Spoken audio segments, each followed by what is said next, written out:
Hello दोस्तों, welcome to my channel फिनकर। आज हम जानेंगे कि इन्वेस्टिंग करना ज़रूरी क्यों है और साथ ही इन्फ्लेशन मतलब महंगाई का हमारी सेविंग्स के ऊपर क्या असर पड़ता है। दोस्तों, आपने हमेशा अपने बड़े बुजुर्गों को ये कहते हुए सुना होगा कि हमारे ज़माने में तो ये चीज़ इतने रुपए की आती थी और आज देखो इस चीज़ के दाम कितने ज़्यादा बढ़ गए हैं। इसके अलावा आप पेट्रोल का भी एग्जांपल ले सकते हैं। आपने देखा होगा कि पिछले 10-12 सालों में इसकी कीमत कितनी ज़्यादा बढ़ गई है। पहले 60-70 रुपए लीटर के हिसाब से आता था और आज इसकी कीमत 100 रुपए लीटर से भी ज़्यादा हो गई है। ऐसा होने की एक ही वजह है जो है इन्फ्लेशन मतलब महंगाई। देखो दोस्तों, इन्फ्लेशन दो तरीके से आती है।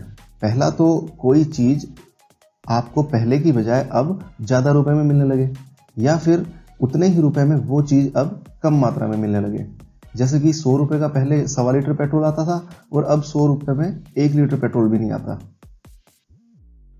अब आप सोच रहे होंगे कि ऐसे तो हमारी जितनी भी सेविंग्स है वो सारी की सारी खत्म हो जाएंगी, लेकिन ऐसा नहीं है। लेकिन उसके लिए हमें ऐसी जगह पे इन्वेस्ट करना होगा जहाँ पे हमें इन्फ्लेशन से ज़्यादा रिटर्न मिले हमारी इन्वेस्टमेंट के ऊपर।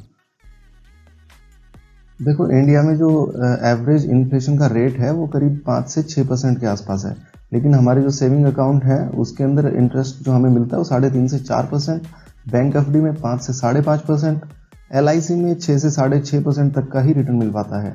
लेकिन पीपीएफ में है उसमें भी 6.9, और ये हर साल करीब गवर्नमेंट घटाती भी रहती है इसको। ठीक है, लेकिन इनके अलावा अगर म्यूचुअल फंड और इंडेक्स फंड में अगर आप इन्वेस्ट करते हैं तो उसमें 12 से 15-16% तक का रिटर्न मिल जाता है। ये मैंने एग्जाम्पल के तौर पे गूगल से फ़ोटो निकाला है, तो इसमें आप देखिए अलग अलग बैंकों के जो रेट ऑफ इंटरेस्ट हैं वो 3.5-4% तक के ही हैं। जिसमें आपको 6% दिख रहे हैं, वो 6% एक्चुअली कुछ दिनों के लिए बैंक रखते हैं ताकि लोग उनके पास ज़्यादा से ज़्यादा आके अकाउंट खुलवाए उस बैंक में, इंटरेस्ट के चक्कर में, ज़्यादा इंटरेस्ट के चक्कर में, और फिर बाद में वो उस इंटरेस्ट को घटा देते हैं। जैसे कि मैंने आईडीएफसी फर्स्ट बैंक में अभी करीब 6.5-7% के आसपास वो इंटरेस्ट दे रहे थे, तो उसमें मैंने अपना अकाउंट खुलवाया था। लेकिन अभी वहाँ पे 5.5% के समथिंग ही जो इंटरेस्ट है वो मिल रहा है उस बैंक में। साथ ही मैंने इंडिया के अंदर जो एफडी की इंटरेस्ट रेट है उसका भी एक फ़ोटो निकाला है गूगल से, उसको भी आप चेक कर सकते हैं। इसमें देखिए एफडी की जो इंटरेस्ट रेट है 5.5% ही मैक्सिमम है। एक आईडीएफसी फर्स्ट बैंक में है 6%, लेकिन वो भी थोड़े दिनों में घटा देंगे जब उनके पास ठीक ठाक अकाउंट खुल जाएंगे या उनके पास ठीक ठाक डिपॉजिट आ जाएगा तब। दोस्तों, इन्फ्लेशन का असर हमारी सेविंग्स के ऊपर क्या पड़ता है इसको हम इस एग्जांपल से समझेंगे।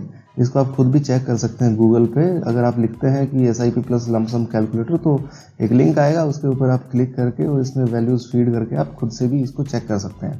तो इसमें देखिए वन टाइम अमाउंट जो हम अगर किसी सेविंग अकाउंट में 1 लाख रुपए डालते हैं, ठीक है, तो सेविंग अकाउंट में इंटरेस्ट रेट 4% मान लीजिए, लेकिन एवरेज जो इन्फ्लेशन है वो 6% है, तो करीब 2% हमारा पैसा हर साल घट रहा है।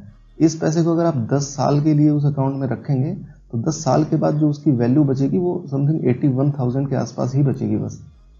ठीक है, तो ये तो वन टाइम इन्वेस्टमेंट का था। दूसरा, अगर आप मंथली डालते हैं उस अकाउंट में 5,000 रुपये और अगले 10 सालों तक के लिए, तो आप कुल मिला के 10 साल में करीब 6 लाख रुपए उसमें इन्वेस्ट कर चुके होंगे, उस सेविंग अकाउंट में आप इकट्ठे कर चुके होंगे।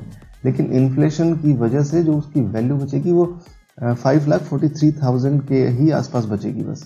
ये होता है इन्फ्लेशन का असर हमारी सेविंग्स के ऊपर। ये तो था सेविंग अकाउंट के बारे में। अब हम सेम एग्जांपल को देखेंगे म्यूचुअल फंड के लिए। देखिए, अगर आप सेम 1 लाख रुपए किसी भी म्यूचुअल फंड में लमसम इन्वेस्ट करते हैं तो उसका रिटर्न जो है वो करीब 15% मान के चलिए, अगर आप लंबे टाइम के लिए उसमें इन्वेस्ट करते हैं तो। इन्फ्लेशन 6%, 10 सालों के लिए आपने उसमें पैसे रखे, तो 10 साल के बाद जिसकी वैल्यू सेविंग अकाउंट में सिर्फ 81,000 ही बची थी, उसकी वैल्यू जो म्यूचुअल फंड है उसके अंदर 2,36,000 रुपये हो जाती है। अब मंथली इन्वेस्टमेंट भी देख लीजिए कि 5,000 रुपये उसमें आप मंथली इन्वेस्ट कर रहे हैं, तो आपकी कुल इन्वेस्टमेंट उसमें 6 लाख रुपए हो जाएगी। तो 10 साल के बाद जो उसकी वैल्यू होगी वो 9,74,000 रुपये, जो कि सेविंग अकाउंट में सिर्फ 5,43,000 रुपये ही थी। तो देखिए कितना ज़्यादा डिफरेंस आ रहा है इन दोनों में। सेम चीज़ को आप इस पिक्चर के जरिए भी समझ सकते हैं, जिसमें कि सेविंग अकाउंट में आपका पैसा कम होता जा रहा है। पीपीएफ और एलआईसी में आपका पैसा उतना ही रहता है, क्योंकि पीपीएफ और एलआईसी का जो रिटर्न है वो इन्फ्लेशन के लगभग बराबर ही रहता है। लेकिन म्यूचुअल फंड और इंडेक्स फंड में आप अगर इन्वेस्ट करते हैं तो आपके पैसे की वैल्यू बहुत ज़्यादा बढ़ जाती है, अगर आप लंबे टाइम के लिए उसमें इन्वेस्ट करें तो। इसलिए आप एक अच्छे म्यूचुअल फंड में इन्वेस्ट करते हैं तो आपके पैसे की वैल्यू बहुत ज़्यादा बढ़ जाती है। लेकिन ध्यान रहे दोस्तों, मैंने बोला है अच्छे म्यूचुअल फंड में, क्योंकि हर म्यूचुअल फंड आपके पैसे की वैल्यू नहीं बढ़ाता। तो अच्छे म्यूचुअल फंड को कैसे चुना जाता है वो भी हम आगे आने वाली सीरीज के अंदर समझेंगे। दोस्तों आगे आने वाले वीडियोस के अंदर हम समझेंगे कि सही म्यूचुअल फंड को कैसे चुना जाता है, इंडेक्स फंड में कैसे निवेश करें, शेयर मार्केट में निवेश करते समय किन चीज़ों का ध्यान रखना चाहिए, किसी कंपनी की एनालिसिस कैसे करें, और लोन लेते समय किन किन बातों का ध्यान रखें। इसके अलावा भी अगर आप किसी टॉपिक पे वीडियो चाहते हैं तो उसके लिए आप कमेंट बॉक्स में बता सकते हैं। मैं कोशिश करूंगा उस वीडियो को जल्दी से जल्दी यूट्यूब पर अपलोड करने की।